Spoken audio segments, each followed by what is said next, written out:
Hello and welcome to In Business Talks. So we're thrilled to welcome you to our bonus episode, The Friday Fix. In our bonus episode, we will be discussing a business-related subject with either one of our wonderful In Business networking members or a fellow business owner, who will be sharing their advice, thoughts or knowledge on a particular topic. We're your hosts, Tracy and Ian Earle, founders of In Business, a networking and business support community. We host online and face-to-face events, and we'd love to meet you, so why not come along? The link to book is in the show notes. And welcome to our Friday Fix today. We have with us Neil Roberts of Momentum Sales Consulting. Welcome, Neil. Welcome, Neil. Good to have you with us today. Good to see you. Glad to be here. Thank you for coming along. Just before we start and get into finding out some of your tips and tricks and secrets, tell us a little bit about what you do, Neil. Okay, all right. So I set up Momentum Sales Consulting in April this year. So it's only just over 6 months that I've been operating. And prior to that, I had a 35-year career in senior sales leadership roles, primarily in IT and telecoms. And I figured, I could impart some of that knowledge that I hope I've gained over those 35 years to help some other businesses to grow. And so in terms of sales growth, I help clients in 3 ways. I tell them I can work with them, I can work for them, or I can teach them how.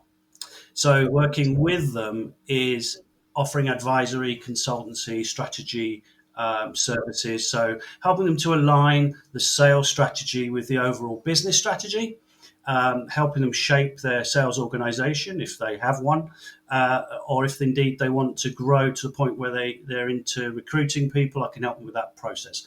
I'm not a recruiter as such, but I can help them make sure they get the right people in the right job positions. Right. So that's working with you. Working for you is I take on fractional or interim sales positions, senior sales roles. If an organization needs to really get traction in their sales strategy, but they perhaps haven't reached a scale yet where they can afford to hire a full-time employee in a senior sales role, I could come in and do that on a fractional basis. So I currently have a contract, for instance, where I'm doing 10 days a month for a particular organization to do just that. So I take on a VP of sales role for them. Or it might be that it's an interim role. Perhaps they're struggling to recruit the right person because they want exactly the right person. But in the meantime, they have a sales team that needs to be managed, and they need to still make sure they're on top of their big sales deals and so on. So I can come in and do that. So that's working for you. And then teach you how is I'll do sales training for existing sales teams. So that's typically in companies that already have sales team structure and they want to upskill them.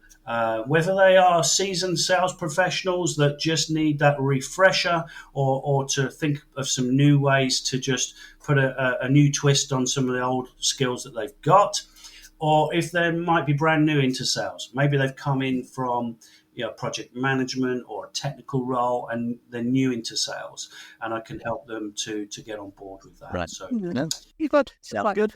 Like very flexible business there that you've got. Yeah. And coming from a tech background, I guess I've naturally levitated towards tech companies. It's not that that's a specific intention of mine, but when it comes to tech companies, I speak the same language. I've come from that background. I understand their market very well. So a lot of my engagements so far have been in that community. And for the fractional roles, I can help a lot there because typically the owners of new tech companies, very often they are the tech people. So they may have very strong technical skills. There might be software engineers. There might be, even perhaps there may be lawyers or whatever, but they don't necessarily have those commercial sales skills. So I can come alongside them and help them there. Yeah, sounds good. Yeah. So sales is it's difficult, is sales, I think. Yeah. I think sales is difficult. Yeah, we can't do sales, can we? But you do. You see, that's the thing. A lot of people don't realise that actually what you are doing is selling. You're selling right now, really. You're selling your in-business services just by doing this. This is part of your sales process. And a lot of people don't realise engaging with clients in any particular way, you're part of the sales process. One of the other things to do is commercial awareness training for members of what you might consider the back office of an organization, but have a touch with clients. So they might be in accounts, or they might be in operations, they might be in the warehouse where they're just scheduling deliveries and that sort of thing. But if they touch a client, then they are part of your sales process, because the impact they have on your client is very much part of your overall company positioning and how you're perceived. So we're all in sales. Yeah, true. Funny you should say that. Just briefly, I remember years ago, a company where I worked, we had a delivery guy, and it was one of our biggest clients. And I don't know what happened, but he massively upset one of our biggest clients just by delivering some products. And it took ages to sort of smooth things over. It was a bit touch and go, and it was worth a lot of money. And you're thinking, oh my God, but his attitude was just Yeah, and obviously if you're directly involved in sales, then having the right attitude, of course, is key, and how you come across to your client, and that can be in terms of how you're physically presented.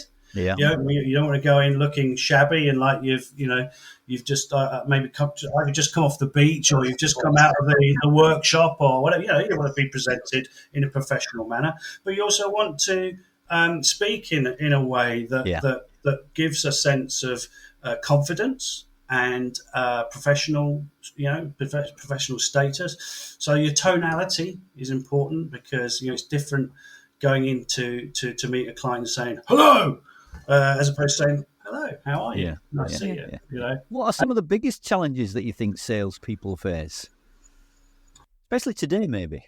Yeah, I think today is maintaining that kind of face-to-face contact. I think it's very easy for salespeople to hide behind their emails a lot of the time, and phone calls is better than an email, but you can't beat face-to-face. So getting that time face-to-face with a client is a challenge. Gaining that commitment for them to meet with you face-to-face, where we know you can get the best bang for your buck, if you like, out of your time, is when you're face-to-face with a client.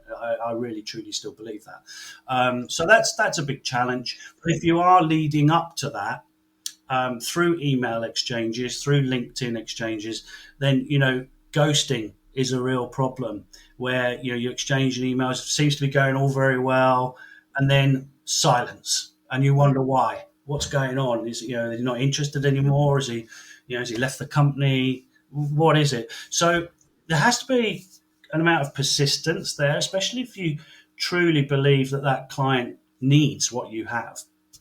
So you need a level of persistence there, and just keep at it. There may well come a time when you need to walk away, right? I've had situations like that where you just think, look, this isn't going anywhere. This is wasting my time. I can more productively use my time elsewhere, and you have to just let it go.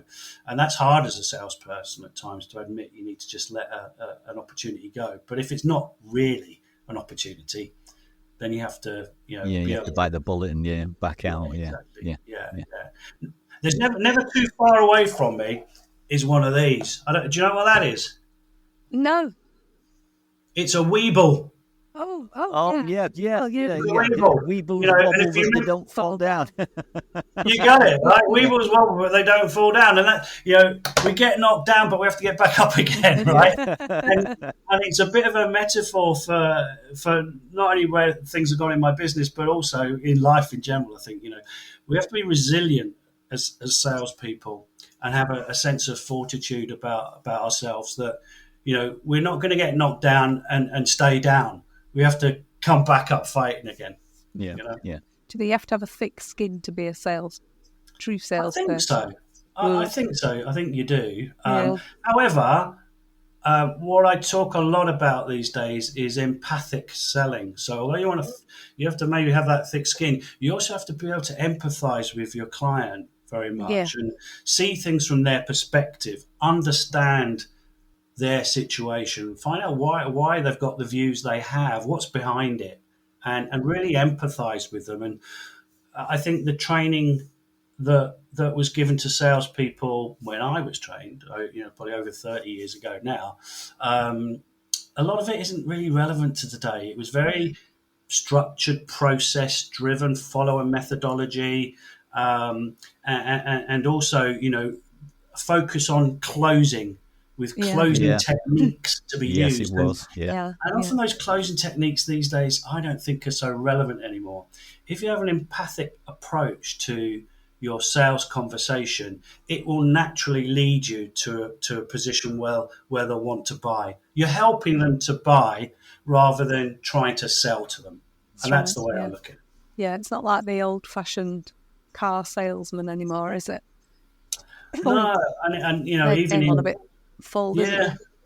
even in car sales these days, I mean, there's a lot of professional selling goes on in car dealerships these days. They have to. It's a very competitive market, and it may be a bit different in some of the used car arenas, but certainly in the commercial dealerships these days, very highly professional. And in your experience, what are sort of a couple of things that you think keep cropping up that salespeople tend to struggle with? What are their biggest, not fears, but what are the biggest issues that they have? Yeah, I mean, one of the things that and that can really provide the greatest level of improvement, I think, is being able to handle objections on the fly. Right. If you need to say, and there might still come times when you need to say, look, I don't know the answer to that, and I'll have to do some homework and come back to you. But the more you can answer on the fly, the better. Yeah. And you're going to be much more successful that way versus the other sales guy that is got to go away and find the answer and come back if you've answered it there and then. So one of the secrets to that is be prepared with those questions are going to come all the time. If you've got a premium product or service and it's going to be more expensive than your competitors, be armed with the reasons why. So you can explain the extra value that you're giving, maybe the return on investment story, the whole life cost story, whatever it is, but be ready with that because it's coming, right?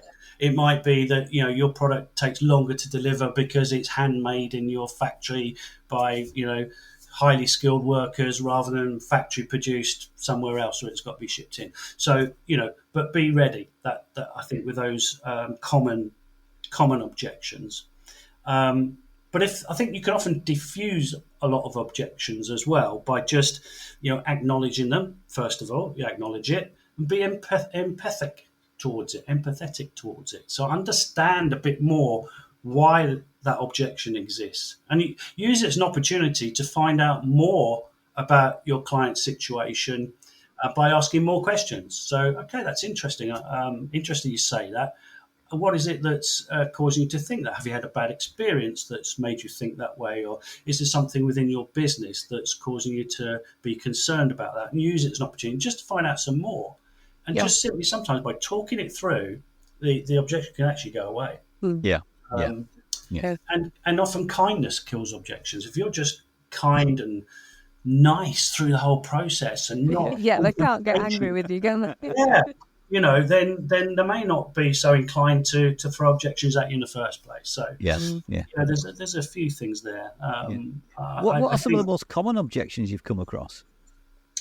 Often it's usually about price. It's about price and delivery. They usually think, I can't wait that long, it's taking too long, or I can get it cheaper elsewhere. In this world we're in now, of course, people can look up prices online on the internet very quickly, right?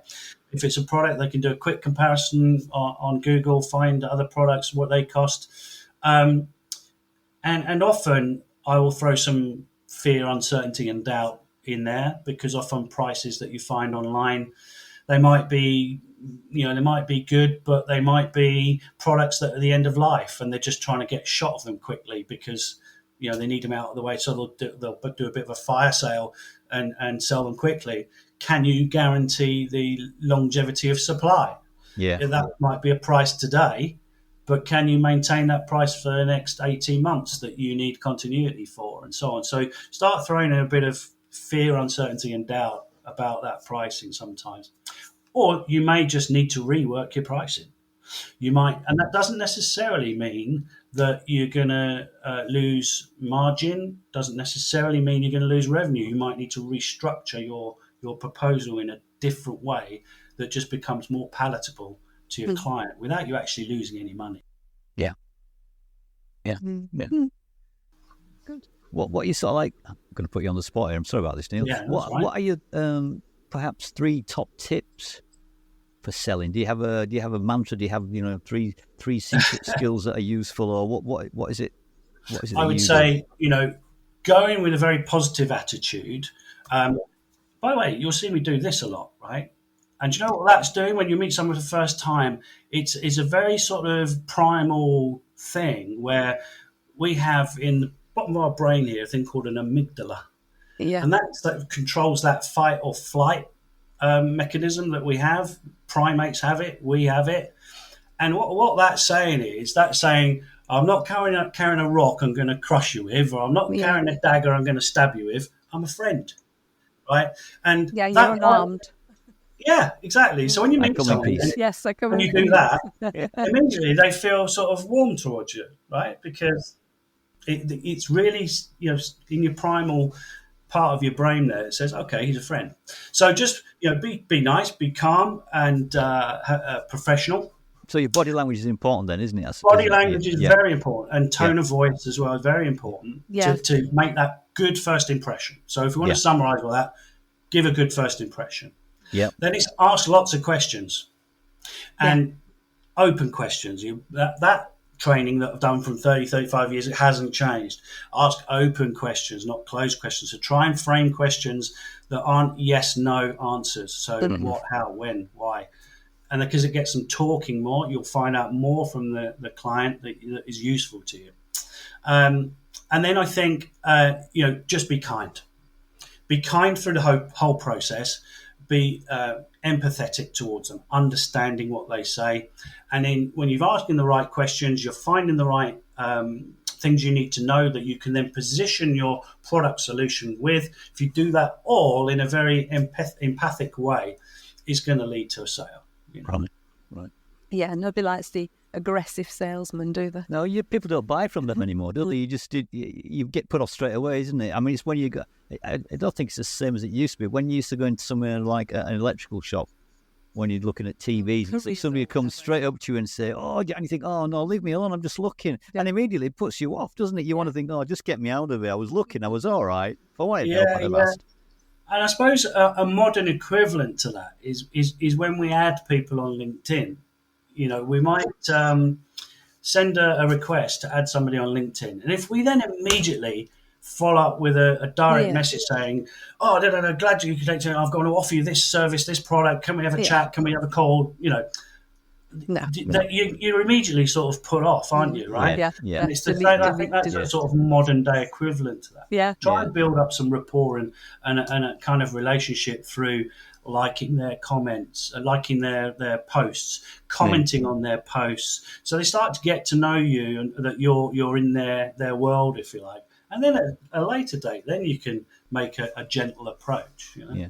It's a bit like now. It's like building relationships, really, isn't it? It's about building relationships, and it's all about relationship building. Yeah. Because people buy from people. Yeah. That's still true. Yeah, and it's true, isn't it? They do. Yeah. If you And, like someone, you're more likely to buy from them than some you don't, aren't you? Yeah, and you can't argue somebody to a sale either. By the way, going back to objections, you can't convince somebody through argument that because I think it was Dale Carnegie who wrote How to Win Friends and Influence People said a man convinced against his will is the same opinion still, right? You can't argue it. So be gentle about your approach and not hard-nosed and aggressive. It just doesn't work. Interesting. Good tips there. Yeah, that's some good stuff there. I mean, what question? I'll throw this one in.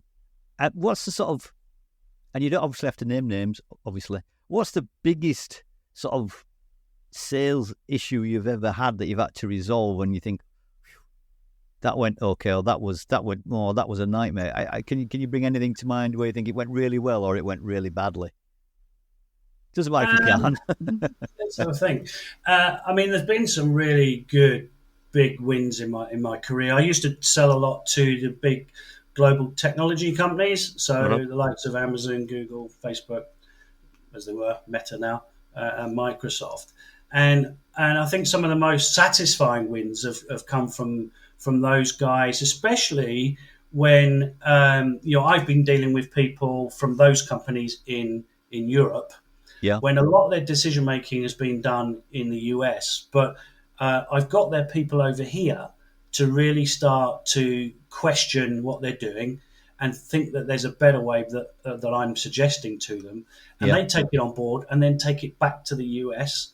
And then from the US, it goes global. And I've seen that happen in 2 or 3 of those global tech companies where little old me had influenced something here locally that has then gone global for, let's say, Amazon, for instance, right?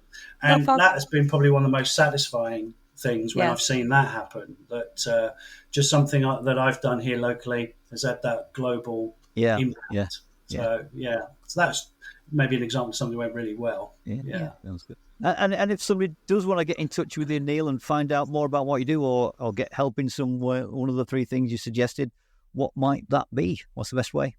Okay, so LinkedIn is probably the best way. If you search for Neil Roberts, sales professional, you'll find me.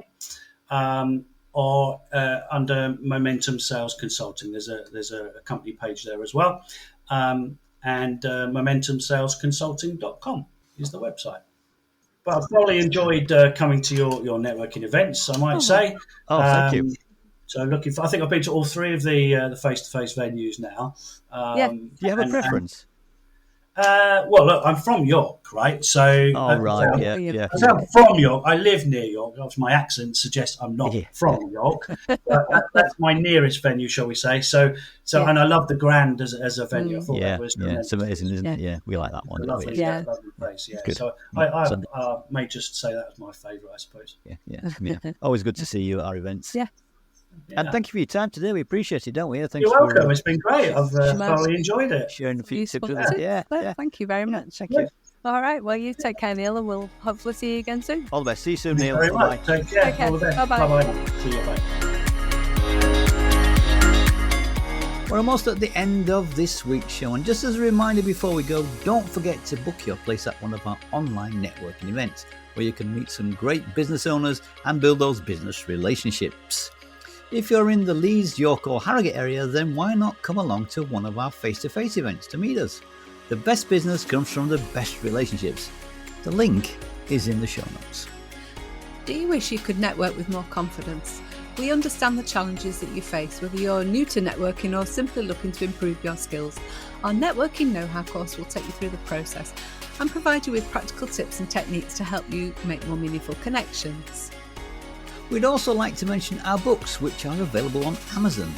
How to Improve Your Business Networking Skills, 52 Tips to Help You with Your Networking. Our Notably Networking One-to-One Networking Notebook, a place to keep all your notes from those all-important follow-up one-to-ones. And last but not least, our 90 Days to Your Success journal, where you can plan, set and plot the actions you will take to achieve your goals. So thank you very much for joining us this week on In Business Talks 2 Friday Fix. We hope you've enjoyed it, and if you have, all that we ask is that you simply tell a friend about the show. And please follow or subscribe so you never miss an episode. We'd really appreciate it. Until next time, this is Ian and Tracy, and together we are in business. Goodbye. Goodbye.